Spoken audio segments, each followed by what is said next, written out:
14 ଫେବୃଆରୀ 2019 दिन थिला समग्र भारत ପାଇଁ कला दिवस। छुट्टी सारी निज कार्यक्षेत्र जोग देवा ପାଇଁ भारतीय सैनिक मानू श्रीनगर अभिमुखे जबार थिला। भीषण तुषारपात हेतु जम्मू सैनिक मैंने श्रीनगर जावाई 4 ରୁ 5 दिन विलंब हो सारी था। यह विलंब पर जम्मूर कैंप्रे सैनिक मान संख्या बढ़ी जाए। तेणु 14 फेब्रुआरी 2019 दिन सकाल 3:30 समय जम्मू श्रीनगर अभिमुखे बाहर सैनिक मान यात्रा। अन्य दिन अपेक्षा सेदिन थिला अधिक संख्यक वाहन, पाखापाखि 78 संख्यार वाहन बाहर जवान मानू नहीं श्रीनगर अभिमुखे। तन्मध्य गोला बारूद गाड़ी, बस, एस्कॉर्ट गाड़ी रही। यह यात्रा 2547 सैनिक श्रीनगर अभिमुखे यात्रा करुले।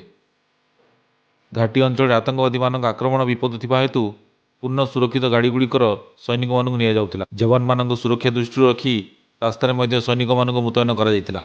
जम्मू श्रीनगर जीवा रास्तार काजीगुंड स्थान पड़ी थाए, जो काजीगुंड अंचल आतंकवादी मान अंचल बोली कहुए। निर्भय आगू बढ़ी चलता सैनिक मान कन्वय गाड़ी।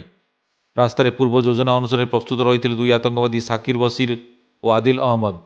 आतंकवादी माने यह आक्रमण 5 दिन पूर्व पार्लियामेंट आक्रमणर मुख्य आतंकवादी अफजल गुरुर मृत्यु दिवस सफल कर योजना रचिते, किंतु सैनिक मान स्थानांतर खराब पाग होबारु विलंब होता।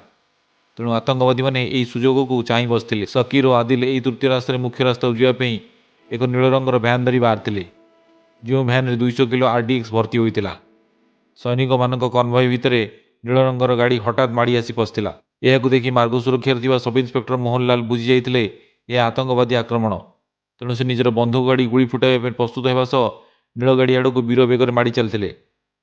ठीक से ही समय नील रंगर भ्यानटी आसी पिटी हो जाता कन्वय 5 नंबर बस रे और चाहू चाहू आखि पिछुड़ाकी घटी जाता एक विराट विस्फोरण। यह विस्फोरण में शब्द बहुत भयंकर थिला एवं पछरे थिबा गाड़ी गुड़िक यह विस्फोरण मध्य को आसी जाइथिले।